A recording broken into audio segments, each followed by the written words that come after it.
This program is presented and distributed by Keep the Faith on the web at www.keepthefaith.org.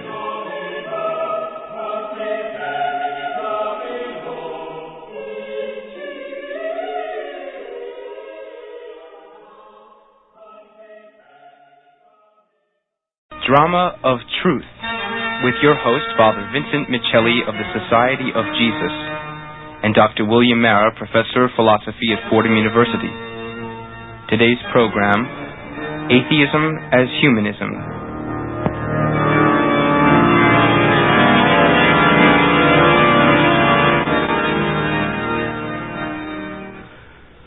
Welcome once again to the Drama of Truth program.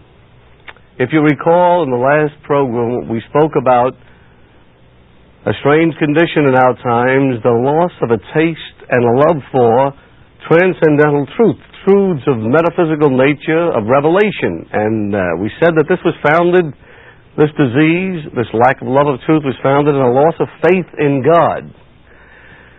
And we mentioned that even religion has more or less become discredited. It's reduced to being a personal experience, a thing which is evanescent, volatile, variable, and therefore many people dismiss it as not being of very great importance. Now, St. Augustine tells us, and possibly he could put it best to give us the reason for such a program, namely that he says that every social, moral, or political problem at its depth has a connection, a causal connection with man's belief or lack of belief in God, with man's care or carelessness about his relationship to God. Perhaps the psalmist put it even more succinctly in poetry when he sang the song saying, "Unless God builds the house, they labor in vain who build it." And this is a truth that concerns families, nations, and even the church itself, all of which organizations today are in deep spiritual crisis. Today our subject will be atheism as humanism. And perhaps, Bill, can you give us some of your reflections on this topic? Right, Father. You know, when you say you're an atheist, immediately your opponent gets his hackles up, and I think you could lose a lot of votes at first, so that for the most part, the typical atheists today don't call themselves atheists. We have some brave, honest souls who do, but the key word, the code word today is humanist. And who could be against your being a humanist? That seems to imply that you are for man. And in fact, it is true that the typical humanist is for man. But I think we ought to make it clear from the beginning that the modern humanist, the so-called secular humanist, is for man because he's against God. And I'd just like to read something about humanism from those who should know. The masters of the humanists are they put out a publication called The Humanist. In 1933, they came out with a manifesto, and the most famous man signing the manifesto was John Dewey, and we know about John Dewey. In 1973, 40 years later, they came out with a second manifesto, and I'd like to read a few lines to show the audience that we're not talking about paper tigers, we're talking about something real. The manifesto says, as in 1933, humanists still believe that traditional theism, especially faith in the prayer-hearing God, assumed to love and care for persons, to hear and understand their prayers, and to be able to do something about them, this is an unproved and outmoded faith. And finally, in the end of this Manifesto 2, which was published 4 years ago, we have almost a keynote, I think, of our program today. Too often, traditional faiths encourage dependence rather than independence, obedience rather than affirmation, fear rather than courage. But we humanists can discover no divine purpose or providence for the human species. While there is much that we do not know, humans are responsible for what we are or will become. And here's their famous line, "No deity will save us, we must save ourselves." And it seems to me, therefore, that we've always had atheism. The Bible, the psalmist has said 2,000 years ago more, the fool has said in his heart there is no God. So that we have atheisms is not a surprise. But I think you were saying to me before the program that the original contribution of modern atheisms is precisely this humanism. Yes, I would say that perhaps, Bill, you might call it the charismatic, magnetic aspect of modern humanism is the fact that God is represented as being the one who prevents man from developing his marvelous powers of intellect and of creative genius. And therefore, when one denies God, one is liberating man from the straitjacket of being held back from creating his own world. Therefore, his mind is being liberated to think the thoughts he wants to think, say whatever he wants to say, write whatever he wants to write. There seems to be the implied accusation against God that God puts limitations on man's thinking, on man's loving, on man's project for life. And so humanism is seen as a marvelous liberation of man. And therefore, the great humanists today look at themselves as revolutionaries against God, who is the imaginary tyrant who keeps man in slavery, and against religion, which is that system of beliefs and doctrines oriented towards God, which tend to keep man down in bondage, while those who create the system, whether they be economic overlords or religious overlords, use man for their own aggrandizement and advancement. This, of course, immediately, in a sense, admits that God exists, because what they're doing is they're fighting some sort of a being out there whom they say has tyrannized over man and put man into slavery. So you see, the very fervor with which the humanists fight against God is a negative testimony to God's existence as a spiritual and supernatural being. Now, we want to look over, we're going to make a general survey this program about certain humanists, atheistic humanists, and what their gripe is about God. As you say, they seem to come out strong and say, I want to live, and God is somehow enchaining me. God is my rival. God is my problem. So let's begin with Marx. How did Marx consider God the rival of a real humanism? Well, Marx said this, that religion is the opium of the people, which means this. God, the idea of God and the religion built up about it, was meant to keep the ordinary person sort of half asleep intellectually, and as a working man, especially as a working man, exploit him and keep him down to the overlords. Now, if we can loosen the genius of the ordinary working man and let that flourish, then man will create himself. He'll create a much better world. He'll get rid of exploitation in economics. He'll get rid of ignorance. He'll get rid of all forms of injustice. So Marx says that God created in man a form of resentment, a spirit of alienation. Man was considered to be a fallen creature, and therefore he was only a pilgrim in this life. There was nothing, he should not concentrate on bettering this world. He's made for a future life, so he looks for pie in the sky, as Marx says, rather than creating his own kingdom here on earth in which he betters his fellow man's life as a community, both socially, economically, educationally, and even, for example, on the score of liberty, a greater liberty. So Marx accuses, he doesn't try to, he says, I've never attempted to disprove God's existence. Feuerbach did that for me. All I want to do is get the idea of God out of men's minds and souls. Once I do that, then man becomes his own God, his own creator, and the universe he creates will be the best possible universe for him. He'll arrive at the classless society in the future in which everybody will be equal, everybody will be liberated, everybody will have a fine standard of living, and there'll really be no alienated guilt complex. Now, the typical Jew, the typical Christian, both of whom accept the Old Testament, say, in the beginning God created heaven and earth, and of course God created mankind as the crowning instance of earthly creation. But Marx seems to especially attack this notion of God the Creator, and you say he opposes man's labor? Yes, see, man, the working man, The working man is really the one who creates himself.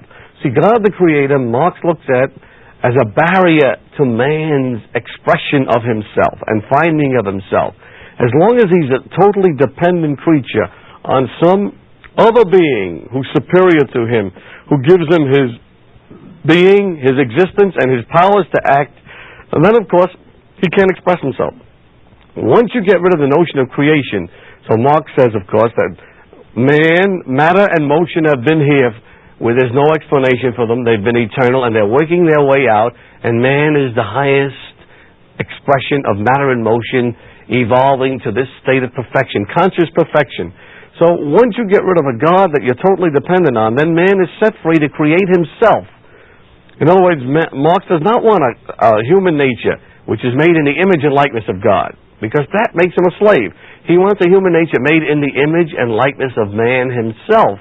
Therefore, he, with his own creative powers, creates his own being, his own activities, his own goals, his own projects, his own society. So the barrier to this marvelous project, which was God and religion, has to be destroyed before man can be liberated to express himself. Now, we've been talking about Marx, who lived about 130 years ago, and I think we find out how often his ideas are still in the air today, but in reality they are a bit old. He had a contemporary in France, Proudhon, Pierre Proudhon, who was a social thinker, and he too had his own version of atheist humanism. Would you amplify that? Yes, Pierre Proudhon was a socialist philosopher, and he stressed the fact that mere atheism is not enough. You have to have what he calls anti-theism. Anti-theism turns atheism into a militant attack on God. An atheist is one who says there is no God. Fine, Feuerbach did that, Marx did that, but Proudhon added a notion of zeal, a messianic thrust to atheism, which made the atheist now work for his mission to root out the idea of God in his fellow man, so that his fellow man now would be totally liberated to create his own world, create himself, create his own world. So you see, from atheism to anti-theism is a positive thrust of dynamism, a dynamic attack on religion and God, with the mission to eradicate both from the consciousness of man. But what was Proudhon's particular gripe against religion? Did he say it was the opium of the people, or what? Well, Proudhon again looked on religion as a form of a straitjacket against a false idea of providence. He says, for example, this is the one point he didn't like about it. He says many people will say, "Well, it's God's will that I be poor. So what's the use of me trying to better myself? Scripture says, the poor you will have always with you." So a certain fatalistic approach enters into man. And instead of bettering himself, he settles down to his poverty and becomes sort of lazy and used to his poverty and looks for his betterment in the next life. So Proudhon said religion, with its false idea of God's providence being in control of everything, tends to induce in man a fatalistic resignation with his helpless lot, and this is a form of degrading man. You know, now that's on the part, say, of the poor person, and the rich people find that scripture rather helpful too. Oh yes, for example, the other thing that Proudhon condemns is that the rich say, well, it must be God's blessing. If you have become rich, that's because God is on your side. The old Puritan ethic that the businessman, if he was doing well and making riches, and it didn't make any difference that he was not giving fair wages, it was God's will. The Calvinists said that a sign of God's approval was your success in business, whereas you and I know today a sign of someone's success in business might just be that he's defrauding the laborer of his right wages, see, and cutting corners and not giving the proper working conditions to the laboring man. Now this Marx takes and blames on the true religion, whereas it should be blamed on people who were not living the true religion, but were bending the true religion, Christianity, to their own purposes. There is this founder of sociology. I know we're going to have a special program just on him, Auguste Comte, And he went even further in this direction of a humanism, which is specifically atheistic. Yes, Auguste Comte comes right out of the French Revolution, of course, when all of France was secularized, in fact, almost made into an atheistic state. It was illegal to baptize any of your children, and Comte says that as a child, he was an atheist. He came up with the theory of the 3 stages of man's development. And in order to make religion look bad, he says, well, man needed religion when he was in his infancy. He went around looking for angels and devils, turning up rocks. He was weak, he was ignorant, he hadn't yet discovered his scientific prowess, and so he called on God, superstitiously, to help him. He was in his infancy, he needed that. But then slowly he grew up into his adolescence. And as he grew into his adolescence, this was his philosophical stage. He had ideas of God, but these ideas were now rinsed of all superstition. They were abstract ideas. And so man was not yet come of age. He was an adolescent. So his philosophy was still perfumed, heavily perfumed with religious thought, which he had in his infancy. But then along came the burst of man's control of the cosmos, his growth in science, the exact sciences. And he no longer needed philosophy, the perfumed ideas of God. He no longer needed superstition. Now he was man come of age. He's a scientific atheist. There is no God. He's self-sufficient unto himself now. He makes his own world, and out of technocratic, positivistic science, positivism, what you can know through experimentation, he then builds up the new world, the world of man come of age, the world of mature humanity. He established a religion, the religion of humanity, which was of humanity as a society. That's where he gets his name, sociology. He coined the name, the science sociology. And then he called his religion sociocracy. And who were the high priests in that religion? The scientists were the high priests.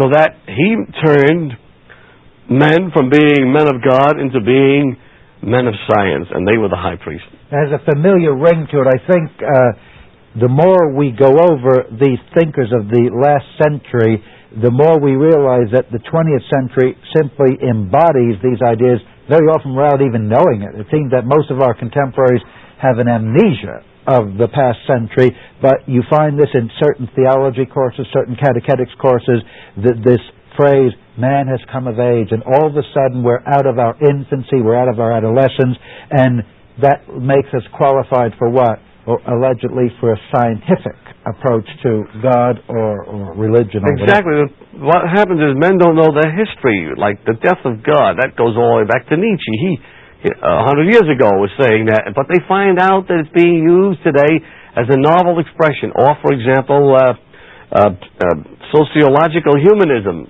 Auguste Comte had that about the time, for example, that Nietzsche was living, see? And yet people don't know their philosophy, they don't know their history, and so when they hear these, what we call God phrases, they immediately perk up and say, well, this is something new, let's look into it, And of course, with their professors egging them on, they think they're going into a new world. They're not. And it flatters people no end to be told that they have come of age. But when one looks at the human person, when one looks at the taste, the morality, the squeamishness, the pathetic way most people die, one wonders if we have in any sense come of age. Well, that's a good point. You see, man's greatest power is his intellect. That is the light of his being. Just as Satan fell by falling in love with the brilliance of his nature and forgetting who gave him, he was the brightest of angels, Lucifer, and forgot who gave him this great and fell in love with it, and then he wasn't an atheist. He knew God existed, but his theism didn't help him because he revolted against God and fought against God and immediately lost his eternal destiny, except had an eternal destiny in hell. Well, man now, when his intellect awakens, when he hits the university level, as you were talking about last time, the village atheist, when he gets the academic gown on him and he sees what a marvelous intellect he has, he forgets where that intellect came from. And he thinks it's superstitious to bow it down before a God who is the author of his whole being. And so he becomes self-sufficient by his own brilliance. He falls in love with his own intellect. There's a certain autoerotic intellectualism that every atheist falls into. See? I want to read something from Nietzsche himself, and thus spake Zarathustra. It's again a typical chilling, arrogant claim, which nevertheless has some method in its madness. So here he speaks, "Ye higher men, this God was your greatest danger. Only since he lay in the grave have ye again risen. Now only cometh the great noontide. Now only doth the higher man become master. Now only does the mountain of the human future work itself out progressively in history. God has died. Now do we desire the supermen to live." Who, by the way, are these higher men of Nietzsche? These higher men of Nietzsche are an elite group of great intellectuals with strong willpower who are willing to break with all the customs of the masses. The masses, as Nietzsche says, have been corrupted by the morality of Christianity, the morality of meekness, of kindness, of brotherly love. This is all for Nietzsche a sign of weakness, and it's meant to keep the masses subservient to a wicked priesthood, which will lead and manipulate these masses according to their own will, so that they can keep them down and at the same time maintain power over them. But Nietzsche says no. The true man who will become more than man, that's what he means by superman, overman, who will become more than man, go beyond the limits of the masses, will set his own willpower above. He wrote a book, The Transvaluation of All Values, so that all of the values in truth and morality, which were already existent in a Christian milieu, should be overturned, and the Superman is an elitist group who will run against the masses' sniveling, groveling existence and live on a higher level, almost on tops of mountains, with new values, and they will be the gods of humanity. You see, that's interesting, because the American Humanist Society, from which I quoted their manifesto, they, in a sense, are more humane in their humanism. They want the little guy to get some sort of good life, but Nietzsche just wants the genius. Yes, Nietzsche wants the genius to get the sense. Of course, now, there is a certain also arrogance in the humanists, too, because they are an elite group. Not everybody signs those humanist manifestos. They're all bright lights in the academic world, and they are a Gnostic group. What they're telling you and me, who believe in God, is, look, we have the true knowledge of what man is. You people, poor little people, you're still superstitious, you haven't come of age. So there is an arrogance there, a Gnosticism there, which may not be as clearly expressed as Nietzsche expresses it, boldly, violently, but nonetheless it's there. And when you speak to these people, you'll see the arrogance and pride in their faces. Or if you read the Humanist magazine, it's an amazingly proud and down-the-nose written thing to the ordinary man, see? So, right. Let's just talk a little bit about atheism and psychology, that Germany has the unlucky fate, it seems, to be the seedbed of so many of these modern movements. And we've had the irrationalists in Germany. We've had Schopenhauer and also Nietzsche, who are friends or contemporaries. But from this very hotbed of irrationalism, we had Sigmund Freud. Yes, well, I want to mention something about Freud. In his psychology, there is a sort of a debased and a murky shadow of Nietzsche's ideas. You remember, Nietzsche had man killing God. Freud has man killing, murdering his father, his own father. And he cannot overcome the remorse of this.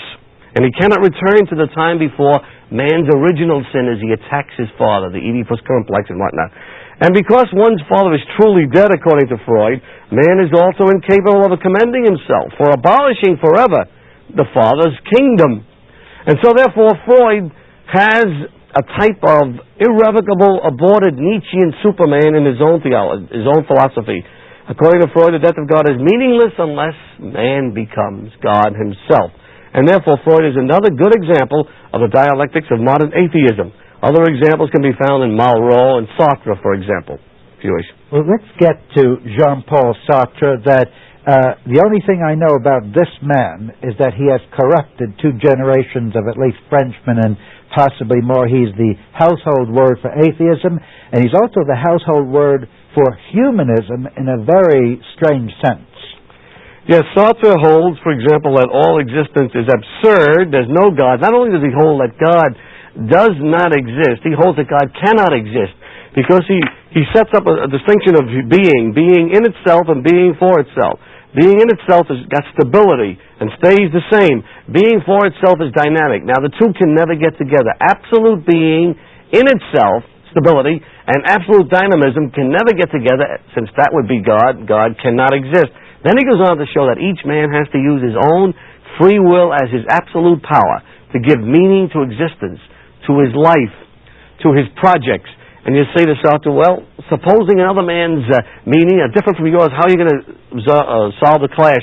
He says the collective group that has the greatest number of people force their meaning of life and existence on the society, and that's going to be a form of socialism, he holds. Then we ask him, why don't you then join militant atheism? He says, because if I did that, I would then be limiting my own free will, and I say I will never join any group because my will is absolute. Life is absurd. The minute anyone else comes into my existence, he's an enemy, he's trying to take my liberty. Therefore, I am an absolute individualist, see. So there, as we come towards the last minute of our program, we have a sort of a resume of some of these particular thinkers.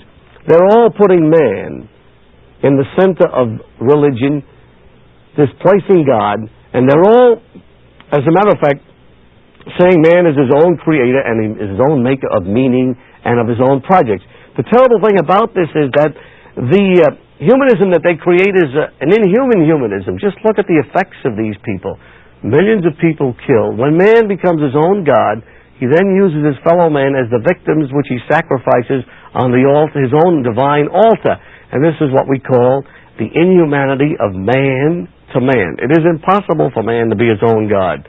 Nietzsche tried it, and under the terrible weight of being his own God, his health broke down, and he ended up in a madhouse for the last 12 years of his life. So you see, not only does atheism hurt us intellectually and spiritually, it actually hurts us physically, politically, socially, in every dimension of human life.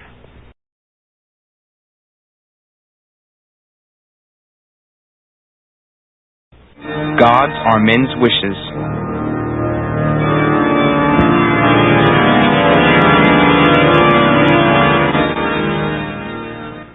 Welcome once again to the Drama of Truth program.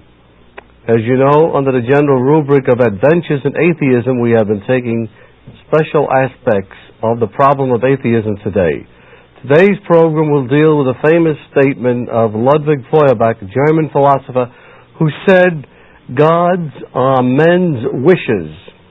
But before we go into that particular statement in detail, I would ask Professor Marra to give us a brief resume of our last program. Well, the last program, Father, we just gave a survey of humanism, and whenever you speak about humanism, the emphasis is on man. It's humanism, and it's in the name of man that these philosophers and then ultimately these political people deny God. Here's a statement from Nietzsche. It is our preference that decides against God, against Christianity, not arguments. In other words, it isn't that these people investigated philosophy. It's not that they investigated science and they came to a reluctant conclusion, there is no God. No, their syllogism is something like this: I need to be free. If God exists, I can't be free. Therefore, God doesn't exist. Or, I don't want God to exist. Therefore, God doesn't exist. It's a strange sort of pragmatic syllogism. And I think that's the original contribution of humanism as atheism today. They're not simply the philosophical meditators. They are the people with a will. And because of their will, God doesn't exist. Now, today we're going to talk about Ludwig Feuerbach. He's not nearly so well known as Marx, but I think we will agree he's more important than Marx. After Hegel was the common master of all German philosophy after 1815. The saying used to be that there were right-wing Hegelians and left-wing Hegelians, and they numbered Feuerbach among the left-wingers. But I don't think they meant by right and left-wing political right and left-wing. By no means. At that time, the major problem among philosophers was the problem of God, not the problem of economics. It's not until Marx gets into, follows Feuerbach, who destroys, apparently for Marx, philosophically and intellectually the existence of God that Marx begins to create economic man and puts his whole philosophy of atheism in the economic field. But you brought out a point earlier about Nietzsche, and it's very true that Nietzsche wrote, one of his last works was The Will to Power, where he allows the will to transcend and obliterate the light of reason. And so when he wants an atheism, it's because he wills it. And that's very important to bring out. Now, therefore, Feuerbach is the leader of the left group of Hegelians who are busy trying to destroy any philosophical argument that would prove the existence of God. Right. Now let's get to the quote itself. It's a very strange quote. Gods are men's wishes. Now what does that mean? Well, in trying to give a little more of a detailed meaning of that quote, it would be good to go a little further and listen to what Feuerbach says. And here I quote him. He says, "It is one," making the Christian God, he says, "it is one and the same act which strips the world of its content and transfers that content to God." In other words, man has a lot of beautiful attributes. He's intelligent, he's wise, he's noble, and yet he's living in a very tragic world where there's sickness, there's poverty, there's war. So in order to get away from the tragedy of this life, he projects his best qualities, nobleness, truthfulness, kindness, humaneness, into another world beyond him, which is a sort of a heaven where he wants to live without any of these tragedies of time, and he incarnates them into a God, so that God is the projection of man's best qualities into another world, and at least man says, now I can put up with the problems of this world because I'm made for happiness in another world where there are none of these tragic wrinkles existing, but only a perfectly good God. And he goes on to say, in order to show how he thinks that man has deluded himself, he goes on to say, to be more accurate, poor man possesses a rich God. Or to be more accurate, he impoverishes himself in order to enrich his God. He empties himself and in order that he may affirm God. And then he goes on to say, what is religion in this context? Religion is thus transformed into a vampire which feeds upon the substance of mankind, its flesh and its blood. Close quotation. And my statement is that Feuerbach set out to destroy this vampire, a very noble mission. If man is being eaten up by a vampire, please liberate him.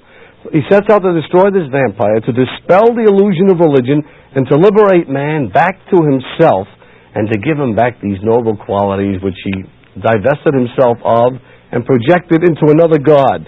So he wants to dispel the illusion of religion, to liberate man back to himself and to his own greatness and progress. You know, he's got something plausible there. You could just picture, here are the Jewish people enslaved by a cruel tyrant, and these weak, helpless Jews, in a sense, daydream, and they say, oh, if only we could crush the tyrant. So Feuerbach now, in his psychology, is saying they are projecting strength, power, majesty into a God, and then they delude themselves into thinking that someday this strong God will crush the enemies of Judah.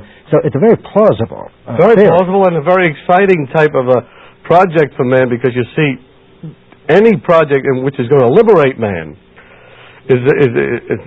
liberty is one of the great gifts of man, for which he lives and dies. He'll give his life for freedom, as we know. In all countries this happens, because that's a transcendent value, beautiful, brings us to God. So here he has, in trying to stir up disciples to follow him, he has a famous statement in which he tells how he's going to liberate man. And that statement should be quoted because it's very, very interesting. Feuerbach says, and I quote, I aim to change the friends of God into the friends of man, believers into thinkers, worshippers into workers, candidates for the other world into students for this world, Christians who on their own confession are half animal and half angel into men, whole men. I aim to change theologians into anthropologians, religious and political footmen of a celestial and terrestrial monarchy and aristocracy into free, self-reliant citizens of this earth. Close quotes. So you see, he's giving man a project that's really idealistic. And that's the origin of his other famous quote, Theology is anthropology. We benighted people who believe in God and in the Bible. If we study theology, we think we're studying about God, but he gives us the real clue that we're really studying man. It's really anthropology. Yes, and he's the one that said he went to the university, to study to be a Protestant divine. His family, and he loved theology. And he said, I have a theologian's blood in my veins, and yet when he got to the university and ran into difficulties with some of the divines that were teaching there, who were not quite humane, were rather dictatorial, he reacted violently against theology and decided to be an anthropologian. See? And therefore, he reduced theology down to anthropology, and he said, there is no God, there's only man and man's project. See? That great glorification of men. Yes. Now, when you say Feuerbach stresses that God is really man, Feuerbach says that man takes his dreams, his hopes, and he fashions an incarnate God. This man that he takes, is it the individual person or not? No, it is not the individual person. Feuerbach does not say homo homini deus, man is God to man. No, he puts it the other way, humanitas homini deus. Abstract human nature is, with these noble qualities, is the God. The individual person, the individual homo or man, is not God, but the abstract nature of man, which is intelligent, free, truth-loving, justice-loving. That abstract humanity is the God that we as a social group, dealing with one another, should adhere to as our leader. See, the advantage is probably this in his formulation, that I as an individual have only a few powers. I might have this or that talent, whereas humanity, taken in the large abstract, I suppose he would say has infinite possibilities. Yes, it does. And the other thing is this, individual men can be rather ugly and rather obtuse and rather crude, and to say, ask the generality of men to say each one of us is God, it just won't take. Whereas if you get abstract man, which takes away from the particularities of obtuseness, coarseness, criminality, and whatnot, abstract humanity is not really an individual person. So it has none of the faults of an individual person. It's in the mind, bereft of all fault, and one could certainly adhere to that as a good, humane being. See, right? I've been a student of sorts of religion today, and I've heard it said among many Christian sects that there's a great crisis. Certainly we know among the Catholics, in the Catholic Church there is a great crisis, and in many Protestant sects. And I heard it also said that Feuerbach is the villain behind the church crisis, because his book, The Essence of Christianity, which of course was written originally in German, but a beautiful English translation exists by George Eliot, the famous English novelist who loved Feuerbach. She was very enthusiastic about him. But I've heard it said that this book is almost the grammar of every error afflicting the church today. Is that too strong a statement? I don't think so. I would say that, in a way, Feuerbach is something like Socrates. His whole book there on the essence of Christianity is really a philosophy of know thyself. If you know yourself as man, you will be so enamored of the beautiful qualities that you have that you'll have no need of a God. And so it is very true that Feuerbach, in building up you might call it a humanism, which is in love with humanity itself, is really, in a certain sense, building up a religion. And so today in the Catholic Church, very many of Feuerbach's ideas are seen in what I call the utopian Christianity, as opposed to the true religious Christianity that Jesus Christ came and founded upon earth. In this utopian Christianity, we find, for example, a very great Feuerbachian idea, which is still with us and growing, affecting all religions, namely that at the center of religion is man, not God. In other words, the man-centered religion.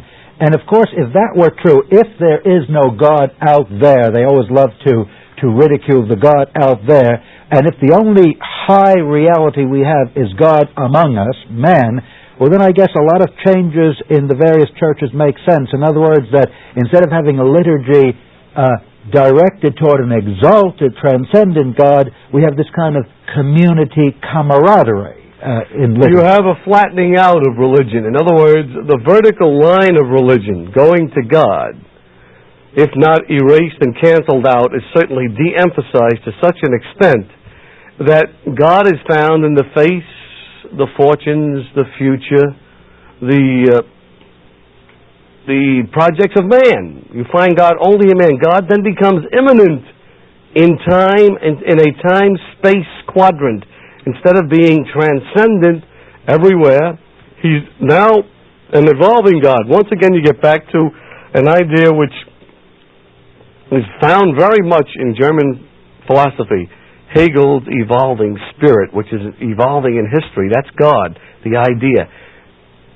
Feuerbach is definitely of that persuasion, and therefore, once you have God immanent in time and in space, he never enters from outside of time and space to become incarnate, since he's only the evolution of our religious experiences. And I think that's also allied to what some people would call the fundamental error vitiating Christian ideas today about the identity of Christ, that the true Christianity says Christ is the transcendent God who became man, and if you say, where do we find Christ? Well, we find Christ in the gospel. We find Christ above all in the Blessed Sacrament. We find Christ as this divine person who took on flesh. Whereas this new version, this utopian Christianity, always says, I find Christ in the neighbor. So they don't bother going to church, to the Blessed Sacrament. They go to a soup kitchen as if the person they're serving soup to is Christ. I think it's a dangerous idea. There's a very great danger there, because then the normal presence of God, which St. Thomas speaks about, he's present everywhere by his power and by his preserving of us and being. That normal is equated with his sacramental presence, which is a much higher and a much nobler, and also a new presence of a gift, the gift of a sacrament. See, the gift that's tied in with his sacrifice on the cross and Holy Communion. But going on further into this new utopian Christianity, since it's man-centered, what happens, for example, to the immanency of religion? Well, for one thing, sin becomes merely social sin. It will become poverty, depressed areas, exploitation. Personal sin gets forgotten. You know, recently Karl Menninger, not a Catholic at all, but with whom we studied in St. Mary's, Kansas, when I was a theologian. He would come to our place to learn more about moral theology, and we would go there to learn more about psychopathic cases so that we could know them, recognize them, send them to doctors. He's written a book called Whatever Became of Sin. If you take God out of religion, then there's no one to offend. Not only that, if you take God out of religion and man is the center of religion, then there's no reason to love man. Your love of man is decapitated love, since man is only lovable because God made him in his own image and likeness, and God loves him, and God died for him. Take God away, man is just another animal. So you have decapitated love. There's no reason for loving him. You move on into the Gospels. Then what do the Gospels mean in a utopian Christianity? They mean, as the utopians translate them, they mean concern for the poor. The Gospels belong to the poor. We're supposed to work to get rid of economic exploitation. So salvation becomes salvation from poverty, salvation from ignorance, salvation from sickness, salvation from any wrinkle or inconvenience in this world, but nothing about salvation of the eternal and immortal soul. Heaven is here and not hereafter. You know, Feuerbach is celebrated for having said that what used to be called the supernatural is really natural, and one of the most devilish things in his book, The Essence of Christianity, would be to take a supernatural reality like the sacrament of baptism and interpret it in a purely naturalistic sense. And I find, unfortunately, very high overtones of that attitude in certain catechisms. For example, you and I believe that we are born in this world into an original sin, that we are gripped, we are owned by the devil because of some mysterious sin of our first parents, and we believe that the waters of baptism are but the material aspect of a supernatural power which cleanses us and makes us pleasing to God. That's what every child used to learn in the catechism. Feuerbach, though, in his doctrine on baptism, starts celebrating natural water. He just takes water, which is a beautiful creature, and he shows how it cleanses the body. And then he has almost a kind of ode to water. And I notice in certain catechetical series, if they're teaching a youngster baptism, all they do is show the youngster water skiing, snow, fish living in water, and one wonders whether there's any supernatural aspect to it at all. This is very true, Bill, that Feuerbach made it his business to desacralize all the sacraments. He goes down in his book, The Essence of Christianity. He does that same process not only with baptism, but right through all the sacraments. For example, when he comes to the Eucharist, eating is a sort of a meal. It gets us together. He said that. Oh, sure. He takes every sacrament so that after a while, one gets bored by the way he just eviscerates every sacrament of its supernatural, divine content and reduces it to a mere nice, natural process or symbolism. This is what Feuerbach set out to do. As he said, I'm going to make out of theologians anthropologians. And so he does that through the sacraments, going right through the seven sacraments, going right through Christianity, desacralizing everything. And that's why those people in the church today that are taking that route, and there are priests and nuns, and sad to say, even some bishops. I noticed that at the call to action in Detroit, which was really an attempt to give us a utopian church. There was a tremendous enthusiasm for the natural and a tremendous neglect of the supernatural. What was happening? Without realizing it, they were taking the Feuerbachian road towards the destruction of the true Christianity, the religious, traditional Christianity which Jesus Christ came to give us, and every apostle suffered and died to maintain and hand down in the deposit of the faith.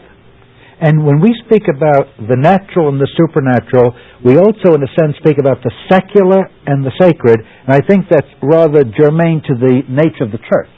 Oh, yes. Besides, if you're going to have gospels that have been reduced to being economic lessons or economic crusades for the poor, and you're following the interpretation not of Jesus Christ of the gospel, but of Karl Marx, not of the magisterium of the church, but of the utopian leaders of a democratic church, then when you come to the church, again in this utopian Christianity, the church is just a part of the world. It's not separate from the world. It should get rid of all of its institutions, its schools, its hospitals, its religious orders. Why? Because it is, as it were, the welfare arm of the state. Whereas we know from Christ the church is in this world, but not of this world. She's a unique organization founded by God, made up of human beings, sinners, but nonetheless her projection is to sanctify men and make saints of them. She does not have the job of founding a lasting city in time, a paradise of economic goodies. She's here, as St. Paul says, to help us get to that city which is not in time. We stretch forward to the city whose foundations are in the bosom of Abraham in God. And I noticed that this secular mentality dominates even the vocation aspect. There was one diocese in America, in trying to recruit priests, instead of speaking to them about the vocation that God calls them to serve their fellow men and to serve the glory of God, they had a kind of job description, as if the church were General Motors Corporation and some people are the janitors and other people are the presidents and the engineers and the draftsmen. Totally desacralized. Yes, you can call it a naturalization of even the church, for example, all these committees and meetings and explanations of sacraments in a very natural way. All this is definitely founded in the thrust of Feuerbach. The thrust that the natural is more important than the supernatural. This is definitely that. Well, take, for example, the devotion to Christ. Now Christ is no longer looked upon as the God-man. The argument being made, he didn't even know he was God up until a certain point in his life. But now he's looked upon as the man for others, the friend of the poor, the one who wants to change society and make it more just. the grand subverter of society as we find it. In fact, some people have even made him the great revolutionary who will tear down the present rotten society and create the classless society of great justice and wealth for everybody. So you see, even the divinity of Christ is denied. And we see that even among priests. Hans Kuhn has denied the divinity of Christ in his last book on what it means to be a Catholic or a Christian. The last thing it means is not to believe in Christ, as we see that. Now they make a naturalism Christianity. So you see, utopian Christianity is a fruit of atheism, humanistic atheism. It has come slowly, built up organically over the years through these different philosophers, each one adding something of his own. Nietzsche, we'll see later on, adds the voluntarism, and even the violence. We'll come into the violence when we study atheism and violence on the Nietzsche. Marx adds the economics and also the class warfare. Sartre adds the free will, total free will. Liberty and freedom being put over and above, liberty and freedom being put over and above reason. Perhaps you have some statement to make on that too. No, I just noticed with sadness how useful Christ is to people, that sometimes when you don't want war, Christ becomes the great hero of pacifism, and in the name of Christ we're supposed to lie down while the enemy roughshods us. But then if we want revolution, Christ suddenly becomes the great leader like Che Guevara, and he signals us on into the mountains to shoot down capitalists. Well, what happens then, you can use religion for anything you want. What happens in a situation like this where you build a utopian religion? It becomes a political ideology. You can justify anything you do under a political ideology. All you have to do is prove that the present superstructure of society is rotten, full of injustices, full of evils, and then you can say, well, I have a right to fight against it, see. And even many pacifists will suddenly become theologians of revolution and violence. Yet they suddenly discover it's useful to believe in Christ and in God. See, there's no consistency among them, because what's happening is they're not following the light of reason, and they're not following the light of revelation. They're following the dictates of their own personality. I might say, therefore, that on the Christian, for example, in saying what about the utopian, as we come towards a closing of the program, how do we answer, for example, the fact that the religion of man-made is not truly the true Catholic religion? The answer to that is the decapitated love, as I showed you. You cannot love God, you cannot love man unless you love God, because there's no reason for loving man. Secondly, what about religion being immanent and coming out of history only? That, of course, is false, because we know that this prevents God from coming into religion, and man is not made for bread alone. His eschatological kingdom would be destroyed. Thirdly, the church is founded by Christ. She's in the world, but not of the world. Fourthly, the Gospels were discovered by the church, because she alone has the guidance of the Holy Spirit to say which document is false, which one is right. Fifthly, Christ is divine, as he proved by his resurrection and his miracles. With a resume like this at the last few moments of the program, I would say that the great danger in the church today is utopian Christianity, which all Christians must beware of, be able to identify, expose, and reject outright, because it is a congeries of heresies in the realm of dogma, morality, morals, and Christian culture.